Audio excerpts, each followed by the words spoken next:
This is Gilbert Gottfried, and this is Gilbert Gottfried's amazing Colossal podcast. I'm here with my co-host, Frank Santopadre. Our guest this week is a historian, journalist, author, TV host, and one of the most respected film critics of our time. His books include the Disney films of Mice and Magic, the great movie Comedians, the best 151 movies you've never seen, and of course, Leonard Maltin's Movie Guide, a best-selling and invaluable resource since it was published in 1969. His articles and reviews have appeared in the New York Times, the Village Voice, Playboy, American Film, TV Guide, and Variety since 1982. He's been the movie reviewer for the long-running show Entertainment Tonight. Please welcome a man who panned both Problem Child and Problem Child 2, Leonard Maltin. Now, well, thank you. Now, thank welcome, you. That Leonard. is a unique introduction. I've been introduced many times, but that's the first time that the movie Problem Child has ever entered into the introduction. Yes. And rightly so, by the way. Now, bad reviews. So that leads me to my first question. Also, I have to correct you because I did have an incredible 30-year run on Entertainment Tonight, but I'm no longer on Entertainment Tonight. Oh, okay. All right, we'll edit that out. But however, it was while I was working at Entertainment Tonight that I met a very nice young woman named Debbie Alexander, whose husband, Scott, co-wrote Problem Child. Yes. He's been on the show. And Scott and his partner Larry and I have been friends for many years. They're great guys. In spite of my review of Problem Child. Yes. And so because of your Problem Child review, that leads us to my first question.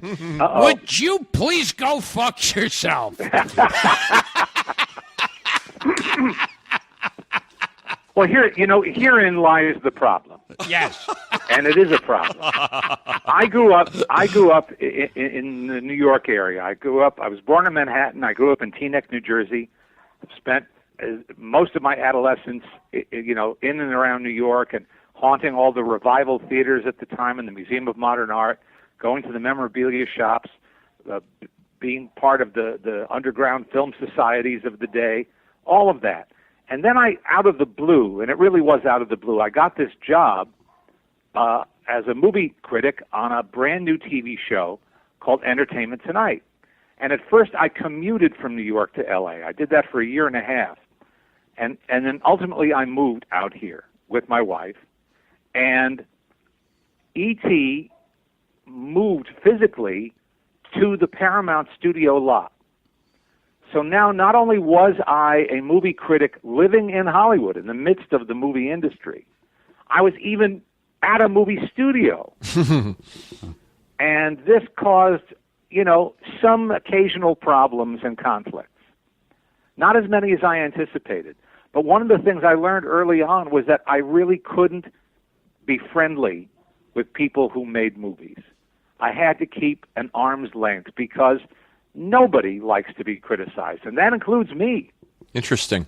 And so, you can't be palsy with somebody that, you're going to say, something negative about. It just doesn't work. Now, you said in an interview, when you see someone in a horrible movie and then you meet them, the actor or director, that there are these things, you have to say something, right, and that there are these things you say when you're meeting someone whose movie you hated.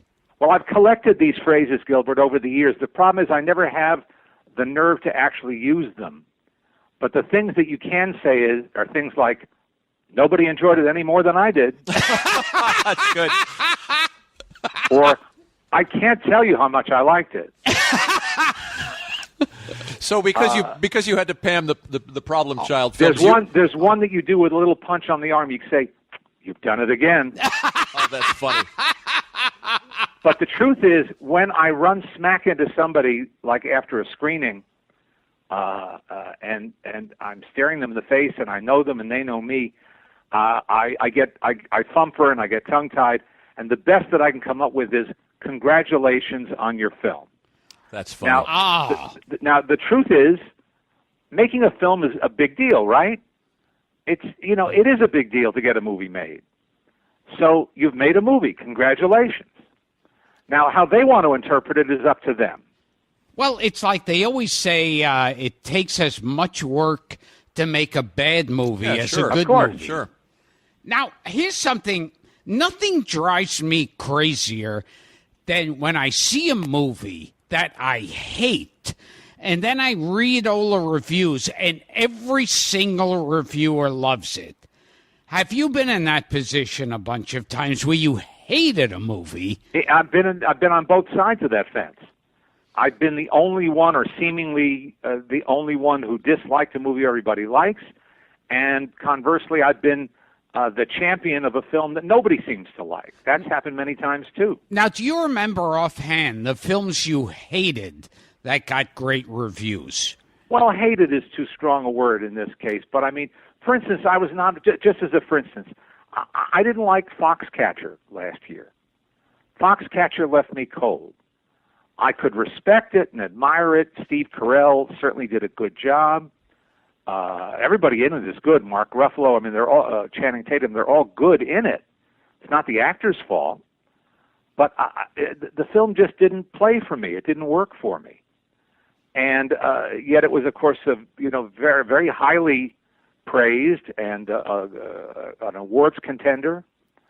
And so sometimes, listen, it's just an opinion. As I say over and over again to nobody's open ears, apparently, because no one ever seems to pay attention. It's just an opinion.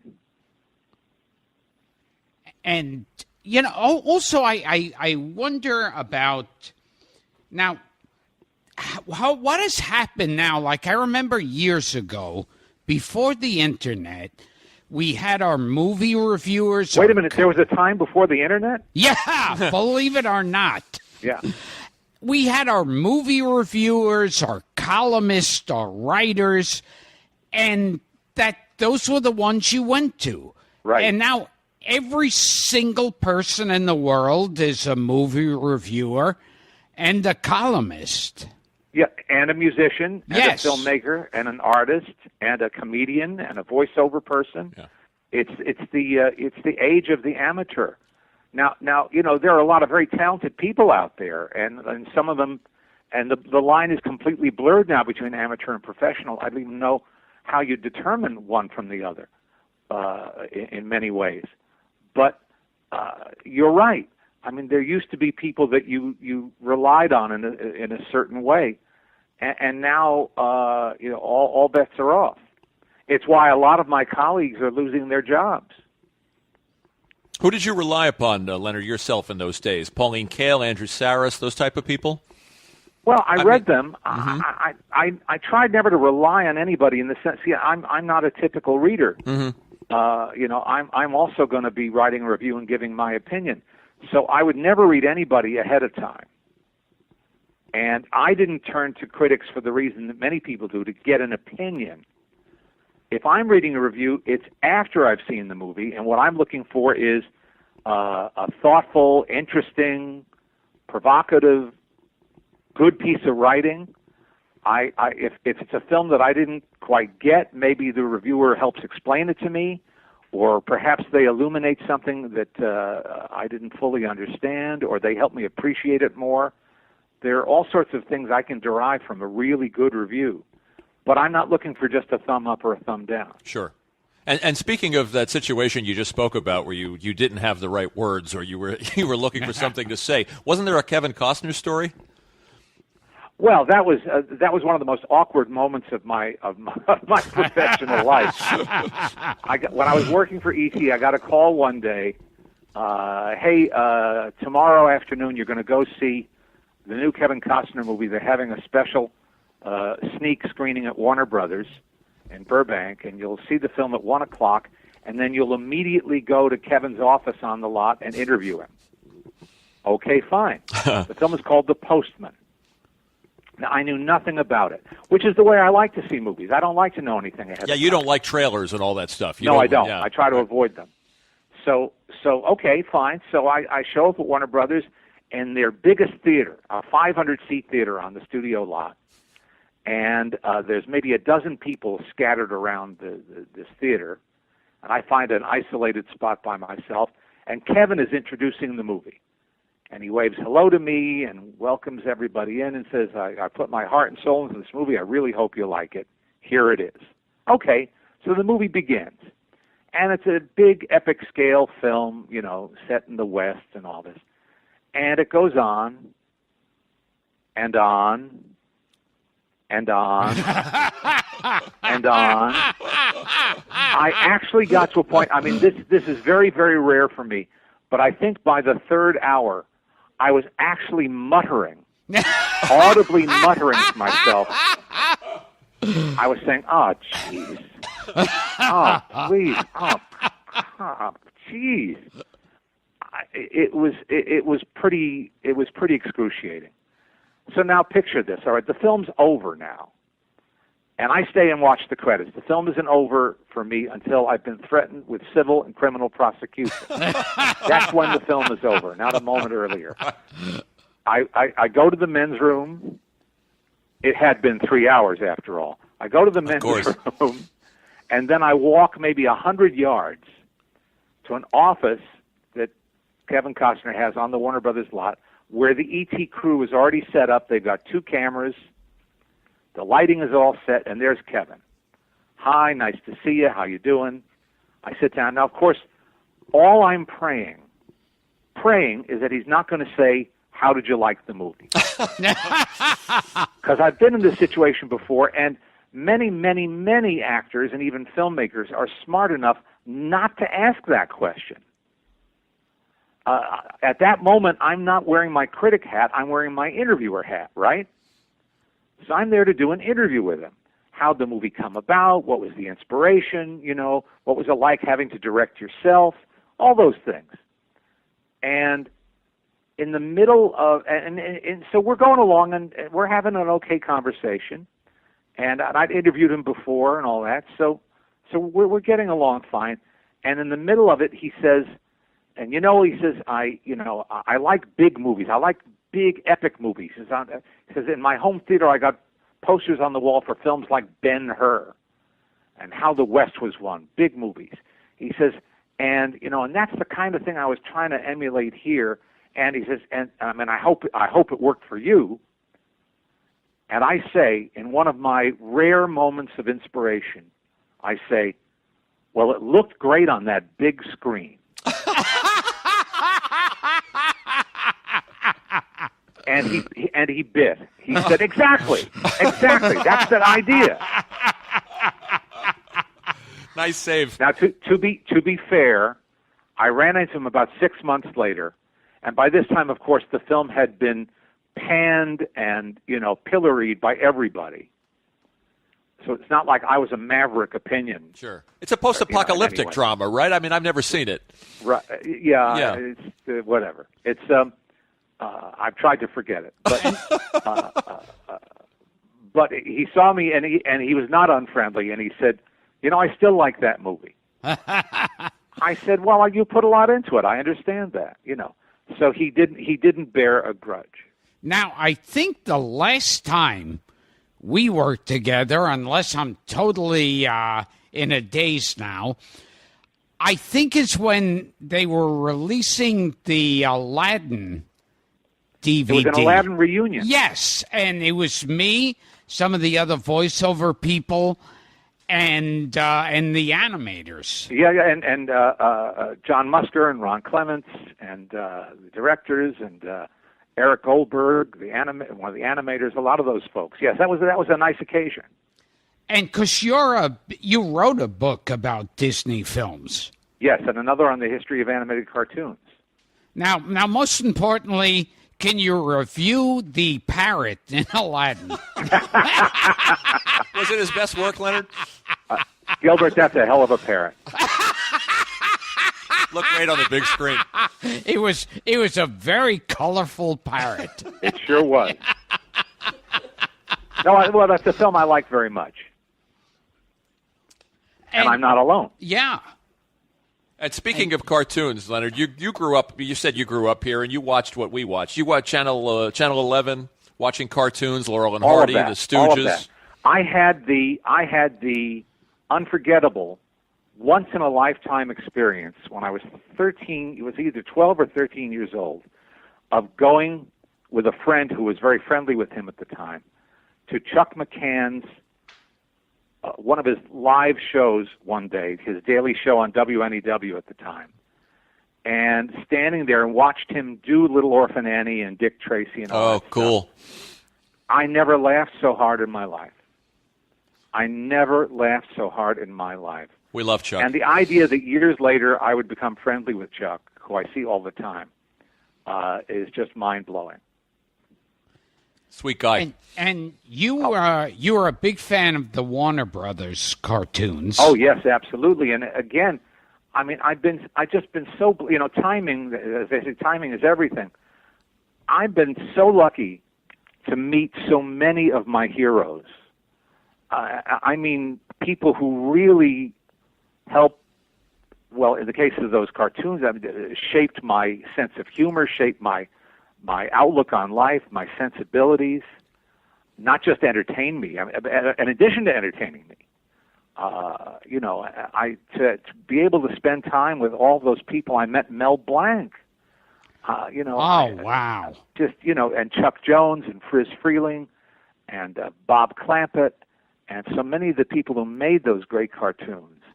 I've been so lucky. And you said as a kid, because I remember the same reaction of watching the cartoons and saying, oh, Bugs Bunny acts different and looks different, and Daffy Duck looks different in this. Well, that was just it, is that there was no place to read about that stuff. I was a precocious reader as a kid. And I grew up in Teaneck, New Jersey, and I lived within walking distance of the public library. And I spent an awful lot of time there. And there was one book on Walt Disney, a good one by Bob Thomas called The Art of Animation. But there was nothing written about anybody else. And there was no place to read anything about who made these cartoons, when did they make them, why, did they change in certain ways, all of that. And it was only in the 70s that some fanzines, as we used to call them, amateur magazines, started coming along and interviewing some of these guys and starting to set the record straight. And that's when I was inspired to try to write something myself. And then I also started teaching a course on the history of animation at the New School in New York. I remember being freaked out as a kid. The early Bugs Bunny with the extra big buck teeth, who talked like that? Right. And Elmer Fudd was this roly-poly guy. Oh, yes. With a clown nose. Yes. All of these things evolved. All the characters evolved. Nobody was hatched fully formed all at once. I think Bugs Bunny they basically designed after Groucho Marx, the classic. In part. See, but that was Chuck Jones' attitude toward Bugs Bunny. But some of the other writers and directors had a different outlook on Bugs Bunny. But that's what's so fascinating about those characters is I used to do this in my class. I would show 5 or 6 Bugs Bunny cartoons, each by a different director. And he was clearly identifiably Bugs Bunny in each one of those cartoons, and yet he was slightly different in each of those cartoons. That's an amazing thing. Yeah. I guess you fall in love with the one from your childhood, the one you know best, and mine was the Chuck Jones version. Yeah. Mm-hmm. Now, how come they've since then made 1 million remakes of the Warner Brothers cartoons, whether in feature films or on new series, and they always screw it up? Well, first off, they they've got a tough act to follow, right? I mean, we're talking about trying to come up to a level of greatness that those guys maintained for decades, and that we've all got embedded in our brains. Oh, yeah. So I mean, this is very hard to compete with, and frankly, if we're going to talk candidly, even Chuck Jones in his later years couldn't do it. And I adore Chuck and I respect him no end, but even he had a hard time recreating the same spirit and pace and zip and pizzazz, and Friz Freleng too. And frankly, they were older men by that time.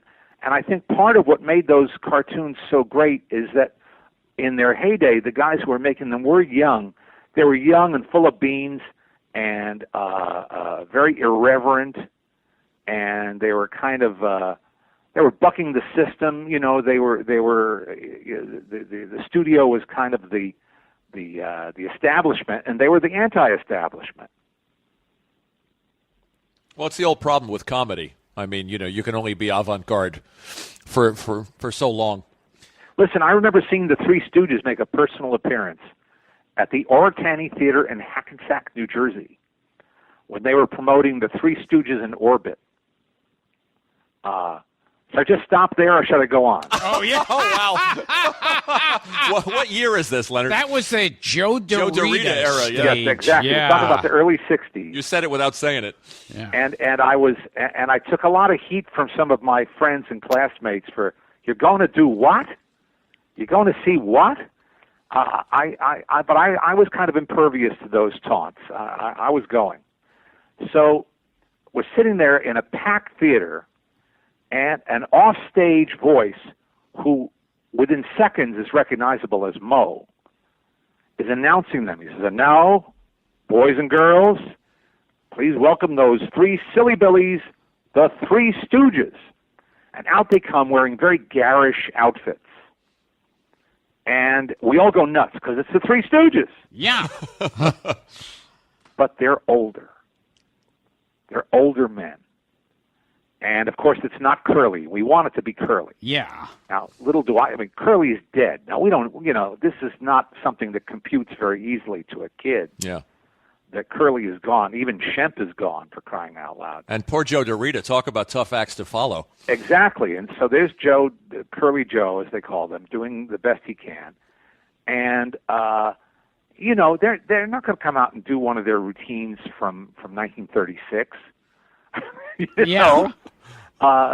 They did a little shtick and and some silly stuff back and forth and a little bit of a patter, and it was just neat to see them, but at the same time it was a little disappointing because we held them put them on such a pedestal, and they couldn't be those guys anymore. And also with the Stooges, like so many comedians, when they start slapping each other and punching each other, you're going, oh, my God, it's old men hitting each other. We've talked about that. Oh, they shouldn't do that. That's so sad. Yes, they can yes. get hurt. Yeah, pretty much it's a young man's game when you're talking about that kind of comedy. I mean, there were some who managed to survive it, but it's tough. I'll tell you. On the other hand, the first time I met Jerry Lewis, when I was a kid, I thought the sun rose and set on Jerry Lewis. Oh, yes. One of the first movies I remember seeing as a kid, I clearly remember seeing in a movie theater, was his first solo movie without Dean Martin, The Delicate Delinquent. Mm-hmm. Oh, yes. Yeah. Which has a great opening. Great opening scene where it's a serious opening scene. It's an alleyway, and there's going to be a rumble between two gangs of juvenile delinquents. And the music is building, and you're cutting back and forth in these two gangs who are looking very menacing and getting closer and closer to each other. And all of a sudden, in the middle of this alleyway, out from a doorway, comes Jerry Lewis knocking over a stack of garbage cans. The loudest garbage cans in movie history. Completely disrupting their rumble, of course. That's the Jerry I fell in love with. And God, that I just idolized him. And many, many years later, we used to shoot interviews in a conference room at Entertainment Tonight, and I saw on our call board that Jerry was going to be there doing a quick interview about something or other. And it was not my shoot, and it was not my interview, but I sort of snuck into the room while they were setting up and just went over and shook his hand and introduced myself, and he was very gracious and very nice. And we made small talk for a minute or so, and then I excused myself. And that night, I'm not exaggerating, I started shaking that night. I had a physical reaction because, my God, I just met Jerry Lewis. It was, it was overpowering almost. Well, a couple of years went by, and I had a chance to interview him backstage at Bally's in Las Vegas after he had just done a performance with Sammy Davis Jr. They were doing they were working together at the time as a double act. I mean, they each did their own act, and they did a little bit of stuff together. So I'm backstage with Jerry and a local camera crew in Vegas that we used, that he knew. We did the interview, and he was very serious he was very nice to me. But during the interview, he was very serious. I think he felt, he knew I was a film critic, and I think he wanted to be sort of the serious filmmaker Jerry Lewis during this interview. He didn't want to fool around. But at the end of it, the camera guy, who was a well-known guy around Vegas, did a lot of different work, had asked Jerry if he would do a greeting for a testimonial dinner that was coming up for Allen and Rossi. I know you recently interviewed Marty Allen. Oh, yeah. This was going to be a testimonial for Allen and Rossi, and would Jerry do a little greeting? And he said, sure. So they set the camera, and my wife is with me, and there are a few other people in the dressing room. And Jerry addresses the camera and says, I've been asked to say a few words on this anniversary for a couple of friends of mine who've been in show business a long time, Allen and Rossi. And I've been asked to sum up what I think about Allen and Rossi. And he just stares at the camera. And stares. And stares. And stares. It gets funnier and funnier and funnier. He's doing nothing. And then finally he starts falling asleep and snoring. And we're all covering our mouths, muffling our laughs so we don't ruin the take, you know? So funny. So funny. He could still do that, and I saw him not 1 year. He can still do that. He can still do it. I introduced him one time at the this is years ago. There used to be an annual video dealers convention in Las Vegas. That's when there were video stores. You remember those, Grandma? Video stores? God, yes. Sure. Radio. Well, they used to have an annual convention, and all these mom and pop video store owners, I mean, thousands of them would show up. And one year they gave Jerry their, Star of the Year award. So, and of course, Jerry did not attend the dinner beforehand because once you put on the tuxedo, you do not sit down. This is old school show business. So he was there, perfectly dressed, perfectly coiffed, standing in the wings with me. And I introduced him. They had a clip reel, which got a big reaction. And then he goes out and he says, "I want to thank you all for this wonderful honor. It's great to be here. I appreciate what you guys are doing, keeping my films alive on home video and selling them. And congratulations to the distributor. They're doing a great job."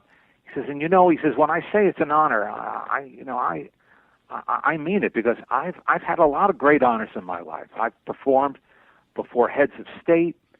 I performed before royalty, in Europe and in Asia. I've met 5 United States presidents, and he goes on like this, and he's going on. And he's going on, and it's like, it's starting to get a little boring and a little kind of like he's kind of self-absorbed and just going on, prattling about all of these, people that he's entertained in his life. And just at the moment that you're saying, "Oh, get on with it, Jerry," he says, "And yet, no matter where I go, anywhere in the world, all people really seem to want me to do is to say, 'Lady!'" But he says this. He leans into the microphone and says this at like 10,000 decibels. Hilarious. Need I say, the whole place just fell apart. He absolutely pulverized that audience. Now, That's what he can do. What did you think, though, when he came back with Hardly Working and Smorgasbord? Oh, Smorgasbord. Wow. Oh, well, what can you say? What can you say? It's hard. I love him. I'll always love him. I wish he hadn't made some of those movies. What can I say? Yeah. But I've also had that same exact feeling of I'll do jokes about Jerry Lewis, about him, being too overly serious and self-important and stuff. But when I met him a few times, and every time I meet him, I'm a kid and I'm meeting Jerry Lewis. That's right. That's right. That's fun. Because he appeals to that in all of us, I think. Nothing. He always says he's a 9-year-old kid. That's his persona. But I think he turns us into 9-year-old kids. Oh yeah. And Gilbert does one of the best Jerry Lewises in the business. Yeah, yeah. I'm with the team, with the patient, with the Mr. Floydelman. There's a couple episodes of the podcast, Leonard, where you can get about 10, 15 minutes of that in a stretch. Now, not to bring the room down, but since we're talking about Martin and Lewis, and you wrote a book about comedy teams, yeah, you can see where I'm headed with this. What would you consider the worst comedy team? Oh, that's not fair. Oh, not fair? We were trying to lead you down to Sammy Petrillo. No, they're not the worst at all. Really? Oh, no. Wow. One of my all-time favorite movies is Bela Lugosi Meets the Brooklyn Gorilla. William Bodine. I love that movie. Right. It's a freakish film. It's so strange. It's almost beyond description, that movie. Because when you Almost watch beyond it, description. you go, he looks and sounds exactly like Jerry Lewis, but something is wrong. And you knew that even when you were 6.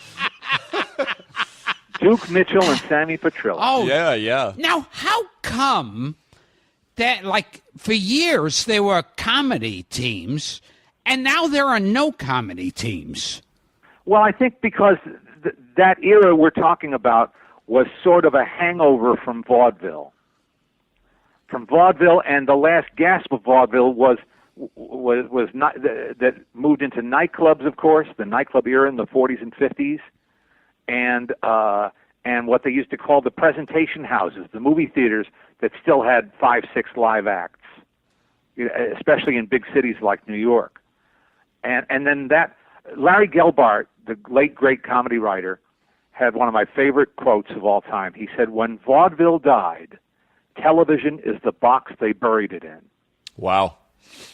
And it's true. And so I grew up, as you guys did, watching the Ed Sullivan Show and the Dean Martin Show and the Perry Como Show and the Dinah Shore Show and the Hollywood Palace and all of these shows that were trotting out the last surviving vaudevillians and the people who came out of that era.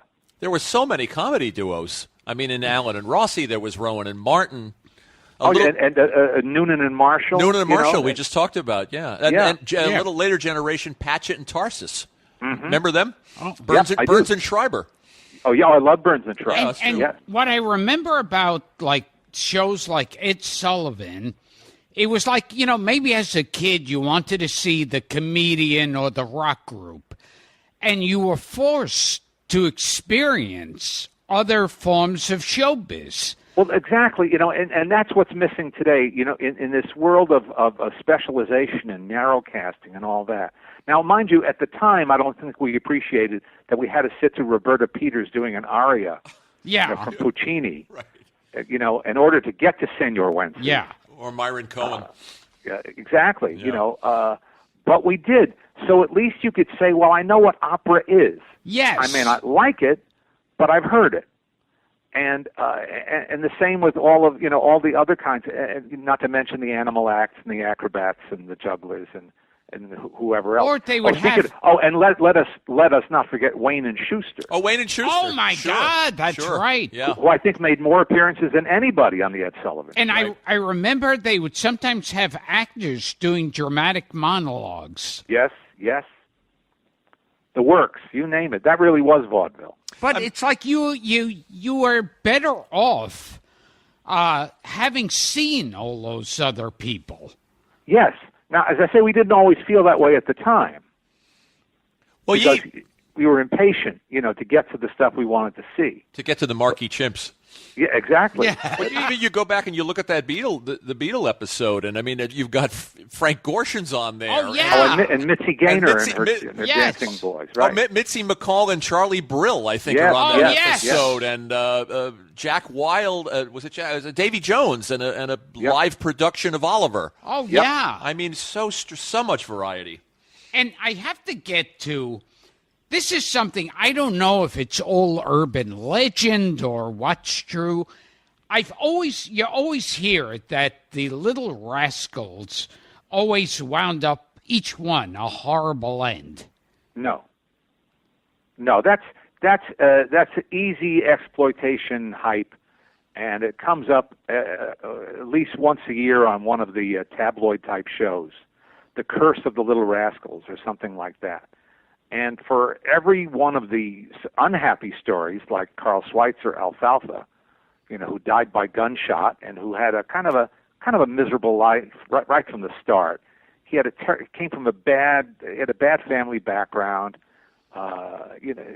Nothing good to say about his young life. Sorry to say, except that he was wonderful in those movies, and he had a little bit of a career afterwards, but not a lot. Well, he turns up in It's a Wonderful Life. Right, exactly. Yeah. And Frank Capra used him, and William Wellman used him several times. But so he came to a sorry end. But the kid who played Buckwheat, Billy Thomas, he just got out of show business and had a normal life, and lived to a decent age. And I heard, Spanky McFarland, who I got to know a little bit, he tried to stay in show business, had his ups and downs, but he married a wonderful woman. They stayed married for many years. They were very happy. He had a bit of a revival, during the nostalgia wave of the 70s, and used to tour college campuses and did lectures and did the nostalgia conventions. And so he derived some latter-day satisfaction from being Spanky, and made a few bucks at it too. And Dickie Moore is still alive. Still he's with not us. well right now, but he's still alive. There are a number of others who turned out okay. Now, our mutual friend Drew Friedman, Leonard, said, you've got to ask Leonard, and this was news to me, there were apparently fake Little Rascals. Oh, yes. Gilbert and I were endlessly amused by the thought of a fake Buckwheat.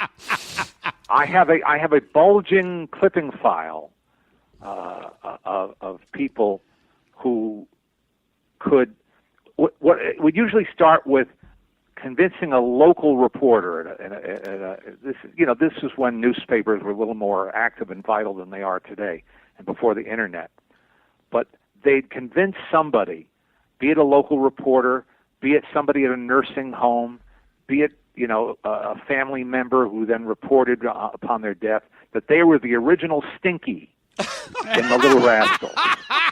Or my uncle was the original Freckles in the Our Gang comedies. I can't tell you how many phone calls I fielded over the years from the New York Post and from the Associated Press and all sorts of people asking if this was true. And, of course, if you would say no, I mean, the reporter was happy to accept the no, but sometimes the people or the families weren't. And the weirdest thing I ever had happen was I helped host a nostalgia convention in about 1980 in New York at the old Commodore Hotel, now long gone, on 42nd Street near Grand Central. I remember the Commodore. They had early Comic-Cons there. That's right, exactly. Yeah. Well, they had a lot of conventions there. Clayton Moore was at that convention, and Spanky was at that convention. So I was interviewing Spanky on stage, and as I'm interviewing him, in the middle, and they have a pretty good turnout, and in the middle of the conversation, a guy walks up the aisle and calls out, "Hey, Spanky." Now, I can't remember what he said at the time, but he said, "Hey, Spanky, it's Freckles. Remember me?" And Spanky, who'd been through this before, said, "Hey, how you doing?" And that seemed to satisfy the guy, and he didn't interrupt any further. You know, it was some guy. The worst, though, was that one night on ABC 2020, they actually did a profile of a guy in Phoenix, Arizona, who was bagging groceries at a local supermarket who said he was buckwheat. And how this got on a national news television show, Incredible. I'll never know. And in fact, somebody got fired over this, and rightly so, because there's some reason to believe that before it went on the air, someone found out that it wasn't true, and they ran with the story anyway. And he was not. And the thing about the Rascals is that by this time, and by the time Dick Bann and I wrote our book on the Little Rascals, we identified the actual names of every single member of that troupe over the years, from the silent movie era right to the end in the 1940s. So there's no question who Darla Hood was. It was a young woman named Darla Hood. So the fact that 17 different people said I was the original Darla, sorry, you're wrong. There's only one, and her name was Darla Hood. Or that I was the original Buckwheat. No, Buckwheat's name was William Thomas, Billy Thomas. He's the only guy who was ever Buckwheat. So it was not hard to prove these things, and yet people were all too willing to accept. Because, again, what you just said, Frank, early on, and Gilbert, who would do that? Who would pretend to be a little rascal? Well, it's perversely funny. I mean, I remember a story about somebody impersonating Dennis DeYoung, who was the singer in the band Styx.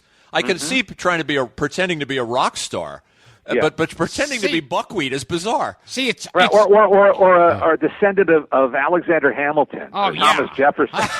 Well, I've done that. Now, you wrote about the Island of Lost Souls. Yeah, I remember. And it's like, because I just recommended We that do a film. mini episode on Thursdays now, Leonard, where we just dust off films that we like. Oh, well, the newest DVD release from Criterion is so fantastic.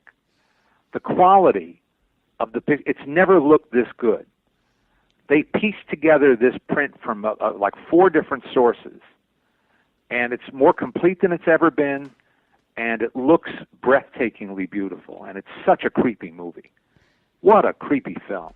It's so funny, and every attempt to remake it, most famously the Brando one, has failed so miserably, and that is like, it is a nightmarish film. Oh, yes. Yeah, it's a spooky film. Absolutely. I mean, once you see it, you'll never forget it. And it was photographed by one of the greatest cameramen in the history of Hollywood, a man named Carl Struess, who was a master of lighting. And there's a scene with Charles Lawton where it's almost completely dark. And all you see is Lawton lighting a cigarette, and the tip of the cigarette just barely illuminates his face, ever so slightly. Oh, it's incredible. And all the views of the monsters are very quick. Yes. And it's not like later on. It was like, hey, look at the great makeup we have. Well, the Burt Lancaster one's not very good either. No, that one, I remember the Michael ads. York in that, I think. The ads for the Burt Lancaster one were just a poster showing all of the monsters. Right. And the brand. Marion C. Cooper, the genius behind King Kong, said he always subscribed to the theory he called the 3Ds when it came to a monster or something like King Kong. I think I'm getting this right. Keep it dark, distant, and dangerous. In other words, don't reveal. Don't show it in close-up. Don't dwell on it. Keep it as mysterious and as obscure as you can, and that maintains that aura, that mystique. Yeah. Well, like what was famous and what was ultimately successful about Jaws. I was just going to say the same thing. The first Jaws. The shark didn't work, and it looked goofy on screen, so Spielberg was forced to make the ocean the villain. Mm-hmm. And it was like there was something underneath the ocean. Keep him off screen. Yeah, and that's what scared you. And it's the anticipation that builds the suspense and that makes it so compelling and so exciting. Speaking of the Rascals, Leonard, we have to ask you about a favorite of Gilbert's and mine that, and forgive me if I don't have my facts right. The Kid from Borneo was taken out of circulation. Yeah. Yum yum, eat 'em up. Was that one that was edited heavily or taken out of circulation? Well, what happened was the company that owned the distribution, the TV rights to the package of the Little Rascals, it was in circulation for years. We all grew up watching them every day on television. And then I think it was in the 70s, that either stimulated by some complaints or maybe by just wanting to dodge some possible complaints from viewers or from TV stations who might not want to renew their rights to the package, they decided to edit the films. They pulled, I think, about a half dozen titles out of the package completely, including the Kid from Borneo, and also the one with Stephen Fetchit in it. Oh yeah. And so they took some of them out completely because they felt they were just too. And then others they edited. They cut scenes, they cut lines of dialogue, and they didn't do it gracefully. They used a meat cleaver. It was not done with any kind of subtlety.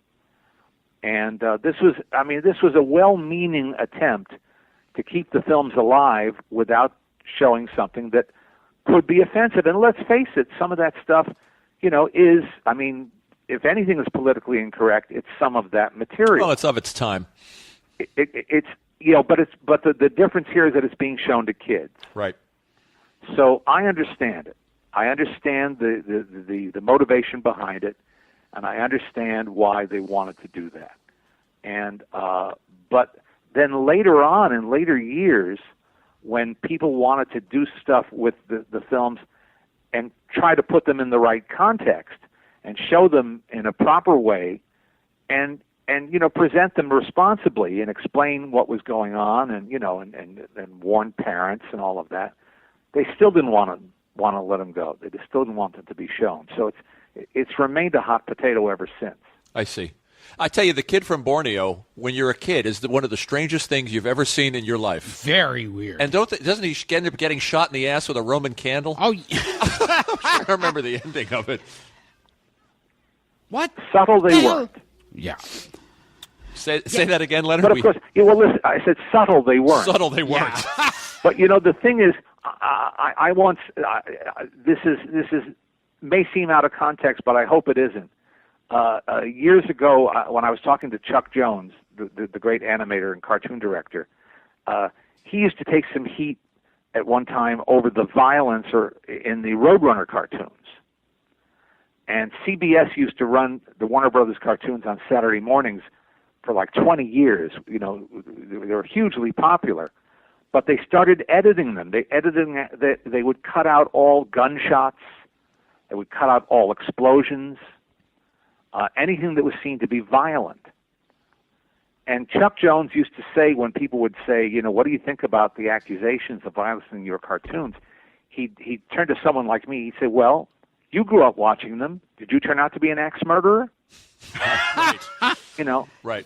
And of course, the answer was no. When I was a kid, the apocryphal story when I was growing up was always, I grew up watching the Adventures of Superman with George Reeves. Every kid, Every kid was told the same thing. Some kid put a blanket over his shoulders and jumped off a roof because he thought he could fly like Superman. Yep. My mom told me that. You cannot protect everybody from everything, and you cannot protect people who are who don't get it or who are perhaps mentally impaired. From taking the wrong message from something that has no intention of sending a wrong message. Well, it's just like when they accuse models and actresses, like, well, this is the reason there's anorexia, and girls are starving themselves because of you, and you figure, no, that's a disorder. Yeah, exactly. Now, before we're certainly going down a fun path of conversation here. Well, now we get to what we need a Henny Youngman segue here. Yeah. or an Artie Johnson falling off a tricycle sound effect. Right. Now, okay. Well, that leads me into my next thing. Because there has to be a Milton Berle reference in each of my podcasts. Oh, certainly. Did you ever see Milton Berle's dick? No. There's a more interesting path, Leonard. No. But I did have the pleasure and honor of being on a dais. Yes. For a Friars dinner out here in Los Angeles, honoring Hal Roach. Oh, great. And Milton was the Toastmaster. Yes. And I was very flattered to be one of the guest speakers. And it was quite a night. I mean, this is something you do all the time, Gilbert, but it was a real novelty. In fact, a unique situation for me. I got called by a guy one day at Entertainment Tonight asking if I'd be willing to participate. I said, absolutely. I said, who else have you got on the panel? And he said, I think we have Ricky Lane and Belleville. Oh, they just came up on the show. and he named some other people. I said, well, do you have anybody who has anything to do with Hal Roach? He said, like who? I said, like Jackie Cooper, maybe. He said, oh, that's a great idea. So he booked Jackie Cooper, who, of course, had been in our gang. Of course. And who was happy to come and be part of the evening. And they got a few other people like that, too. So it was a wild, wild night. And Milton was using file cards at the time as his kind of, close-up cue cards. And he was great. He was just great. And one of the highest compliments I ever had, I think, was I had a few notes on cards, and I was not there to be a comedian. I certainly wasn't going to compete with professional comics. Although I did say that the dais looked a little like the green room for the Joe Franklin show. Which you were once on. But at one point I said something or other, and Milton reached up and took my file card. Like he was going to save it and use it in another time. That is flattering. But he was just great. He was great. Years ago, Steve Allen wrote a great book back in the 50s called The Funny Men, which is still a wonderful book about comedy and comedians. And he said nobody could ever beat Milton in a cutting contest because while comedian A would be trying to think of something funny to say, Milton would be remembering something funny he already said 20 years ago. And it was true. One night, my dad was visiting from New Jersey, and my dad's brother, my late uncle, who died when I was just an infant, had been a pianist and songwriter who'd had some modest success, never big success, but he had some songs that got performed by some fairly famous people, and he wrote a song with Milton Berle in the 1930s. So one night while my dad was visiting, I was going to do pledge breaks for the local PBS station here in Los Angeles. And I knew that Milton was also going to be on that night. So I brought my dad along because I thought he'd enjoy meeting Milton. And Milton, who had a steel trap mind and remembered everything and everybody, gave me a big hello and was very friendly to my dad. And my father said, "You won't remember this, but many, many years ago, you wrote a song with my brother. He said, "What was your brother's name?" He said, "Bernard Maltin." And in a nanosecond, Milton said, "Bernie." This is like a 40-year flashback in a nanosecond. Yeah, he supposedly had a steel trap mind. Unbelievable. I met him one time, and I had just done a story on E.T. about the movie Sun Valley Serenade, which had just come out on video, an old musical with Sonia Henney and John Payne and Glenn Miller and his orchestra, and Milton, among others. And I said, "Hey, Milton, I just did a story about Sun Valley Serenade." He said, "You know, I'm the only one still alive. I'm the only one left from that movie." He said, "They're all gone. Glenn Miller, Sonia Henney, John Payne." I said, "Well, the Nicholas brothers." He said, Featured act. I'm talking about leading players. I love that. Now, you also became friends with, or were a fan of, someone who we love here. You still there? Yeah. Oh, yeah. You also, I'm a big fan. I only unfortunately got to visit him twice, and that's Forey Ackerman. I grew up on Forey Ackerman, like everybody my generation. Famous Monsters of Film. Oh, yeah, Ackerman. I went down to my local candy store on the corner where I bought my comic books, and eagerly awaited each new issue of Famous Monsters of Filmland. Oh, I doted on that. Absolutely. Couldn't wait. Couldn't get enough of it. And when I moved out here, I did get to meet him on a couple of occasions. I went to visit the Acker Mansion. Oh, yes, I was and there. Saw a lot of his wonderful memorabilia. And I can't say I was a friend of his or friendly with him, but he was very nice to me, and I got to meet him at least, and that was really fun. Leonard, tell us about, I was listening to an interview with you online, and you met a lot of people when you first went to L.A. and were doing interviews. You met a lot of people that had worked in silence. I mean, you interviewed Grady Sutton and Joan Blondell and Ralph Bellamy and Ruben Mamoulian. Well, Mamoulian I saw in New York City. Oh, was that New York? Mamoulian was the first director I ever saw in person. In the late 60s, a notorious character named Raymond Rohauer ran the film program at the Huntington Hartford Museum. Oh, I know. Yeah, I know that place. And Rohauer has a tarnished and justifiably tarnished reputation, because although he did do some good things, he restored the films of Buster Keaton and put them back in circulation, and that's probably his greatest claim to fame. But he also bullied a lot of people and claimed to have rights that he didn't really have. But he put on some wonderful shows at that museum, and he brought in Groucho Marx, and that's how I got to meet Groucho. He brought in Ginger Rogers. He brought in all sorts of wonderful people. Hal Roach did a long tribute to Hal Roach one summer. So, some great shows that I'll never forget. But the first person he brought in that was a director was Ruben Mamoulian. And at the time, I was a kid, and, all I thought about were the performers, the actors, the comedians. That's who I was interested in. I'd never heard a director speak before about his work and talk about what went into it and the decisions and the creative choices and all of that. And Mamoulian was an extremely eloquent, gracious fellow, fascinating to listen to.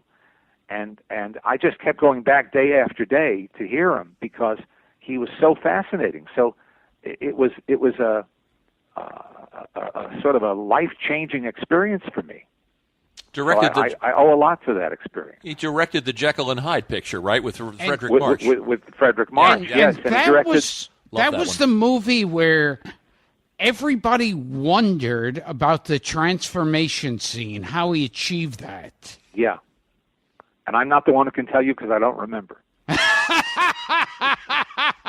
Now, tell us a little about Groucho. Oh, I just had a brief... Well, I'll tell you what... there was a tribute to him at that museum, and I was lucky enough to be invited to opening night. And they had on the top floor, they had a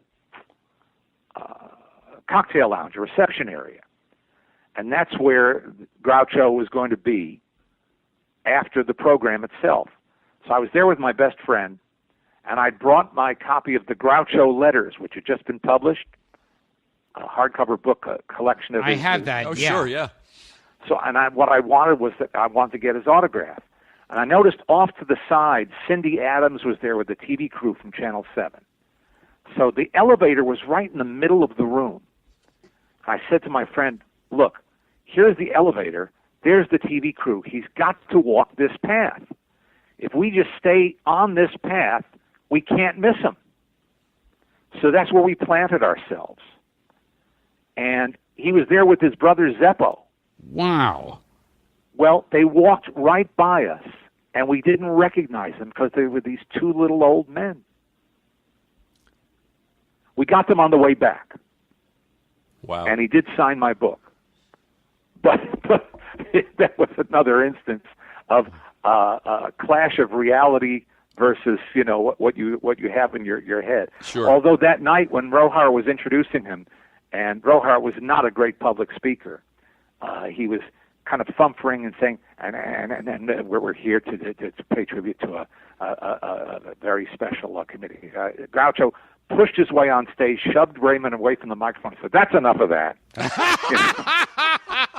Now, got a big laugh, and asserted himself as Groucho. Now, Frank and I were talking before. You have a story about Eddie Murphy and Ralph Bellamy. Oh, this is a third hand. It's not an original story. I'll tell it, but when Eddie Murphy made Trading Places, they were on location, I think, in Philadelphia, if I'm remembering correctly. That sounds right. And the two co-stars were, of course, the two great movie veterans, Ralph Bellamy and Don Amici. Amici hadn't been working at that time for quite a while. He later had his career got a second wind in the later years of his life. Well, Bellamy was a very talkative, garrulous guy, very sweet man.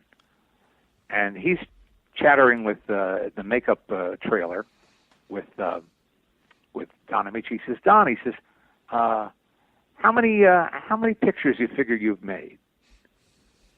And he says, "Well," he says, "I think I've made about 49 or 50. And Bellamy says, "I've been counting." He says, "I believe I've made 99 films altogether." And Eddie Murphy overhears this. He says, "Hey," he says, "between us, we've made 150 movies." I like that. You know what's interesting about those two names, Leonard, is both of them, Amici and Bellamy, became kind of expressions because my mom said people used to refer to the Amici as the telephone. Hand me the Amici. Hand me the Amici. Oh, yes. Because he played Alexander Graham. And of course, Yep. the Bellamy is the guy that doesn't get the girl. Yes. Now Gilbert loves Casablanca. Leonard. That's my all-time favorite movie. We've talked about. I know it is, and we've talked about it on the show. And he does little bits from the movie. I mean, it's one of those pictures where as I'm sitting here talking to you, I'm looking at a little sampler pillow that I purchased at the Warner Brothers store, which I'm still in mourning over that they closed 15 years ago. because I was their best customer. I remember that store. They made this sampler pillow, and it has my all-time favorite line of dialogue. I was misinformed. Oh, because Bogart came there for the waters. Right. And I heard in Casablanca a lot of, like, in the tiniest parts, like extra parts or one line, or the Nazis hanging out in the casino, it was these European Jewish actors who were old stars in their country before they had to leave. Well, they weren't all stars, but they were all emigres, and you couldn't have invented those faces. These were all refugees and emigres who had fled from the Nazis and wound up in Los Angeles. So if you wanted to cast a room full of people who looked like refugees, you didn't have to put makeup on them. There they were. And it's one of the things I love about the film is that everyone who speaks, even one line of there's no one in that film who isn't colorful and interesting, from the tiniest part to the leading roles. It's so perfectly cast, all the way up and down the line. And wasn't that one of those films that while they were making it, they thought, "Uh-oh, we're in trouble," because they kept changing the script each day? Yeah, well, it was. It's been pretty well documented now that they kept rewriting and tampering and tinkering, and had they been able to, they would have changed the ending. Because by the time it was coming out, they were making it. Remember, we only entered the war after Pearl Harbor at the very end of 1941, and they were making this movie in 1942. So Hollywood wasn't yet, fully geared up for wartime propaganda. They were trying to get on that bandwagon as quickly as they could, and they seriously thought about having a closing shot of Bogart and Claude Rains in uniform on a troop transport ship to show that ultimately they went to fight for the cause. But by that time, Claude Rains had gone home to his farm in Pennsylvania, and it was very hard to get transportation in those days. Everything was on a priority basis, and train travel was very difficult. Plane travel was even worse, and the logistics didn't work, or they decided it wasn't worth the time and effort and money to do it, and they ultimately left it alone. Thank goodness. And there was also the great. And they also wanted to call Ingrid Bergman back for some possible retakes, but she was making For Whom the Bell Tolls, and she cut off her hair. If you remember For Whom the Bell Tolls, she has a very severe, boyish haircut. And I remember that there's that great scene where the Germans are singing one of their songs, right, very proudly, and then Bogart nods his head to the French, right, and they start drowning them out with the French with national anthem. The Marseillaise, yeah. And I heard that the crying in that scene was real because the war was starting and no one really knew how it was going to end. And that's why I say the emotions on the faces of all of those people, all those European emigres. A lot of that was not acting. I mean, some of it was acting from a very real place, in their hearts, and some of it wasn't acting at all. They were just responding to the situation. That's why the film is unique. That's why it really is one of a kind. Even Warner Brothers couldn't make it happen again. They tried reteaming. They did Passage to Marseille. They did all these other films trying to recapture the spirit of Casablanca. In the old days, as opposed to today, they didn't do sequels very often. What they did was clones, which is a slightly different approach. Instead of making Casablanca 2, They made Passage to Marseille, which also took place in Europe. It was also during the war. It also had Peter Lorre. You know, they would take as many of the same ingredients as they could and try to fashion something new that resembled the original as closely as possible. But it wasn't even then it wasn't easy to do. And it almost happened with Ronald Reagan. Yes. No, that's baloney. Oh, really? That's a myth. That's absolute baloney. That's good stuff. Now, Leonard, this is, I hate wrapping up this show because we have like loads of things. Probably 10 cards we didn't get to. That we haven't scratched the surface with you. So you're going to have to come back whether you want to or not. I'll do that if you will let me do my 2 plugs. Oh, yeah, do them now. Go right ahead. Tell us. Well, my website is leonardmaltin.com, and that's where I review current movies, but I also write about things that interest me and film festivals I attend and revivals, and it's where when somebody I care about, like the same people you care about, passes away, I try to do a tribute or a memorial. And we keep we have a huge backlog in archives. So that's leonardmaltin.com. The other is my podcast. Yeah, with which Baron. is called Maltin on Movies. Right. With my partner Baron Vaughn. I know Baron. Funny guy. We're on the Wolf Pop Network, and we're on iTunes, and give us a try. I've seen the show. It's great. Thank you. So, once again, I'm Gilbert Gottfried. This has been Gilbert Gottfried's amazing Colossal podcast with my co-host, Frank Santopadre. And we've been talking to writer, critic, all-around expert on movies, Leonard Maltin. And I just want to throw in one more thing, Leonard. I am heartbroken, as I'm sure many fans are, that you are no longer going to be publishing the essential, indispensable movie guide, which saddens me deeply. Thank you, Frank. You know, it's a big change in my life. I've been doing it since I was 18 years old. We had a 45-year run with that book, which is just extraordinary. So it's been a Bible. I cannot complain. So many people have said so many nice things to me, and of course the book still is there, still stands. But what we are doing, I'm happy to tell you, is a new edition of my classic movie guide. Good. Which will be out in late September, which we've added 300 more old movies to, and made a lot of corrections and additions and changes. And I'm very proud of it, and that'll be out September 29th. Good news. Hey, good news. Thanks for doing it. Thank you again, Leonard Maltin. Come back and talk movies, just movies with us. Anytime you say. Thank you, buddy. Thank you. All right, thank you.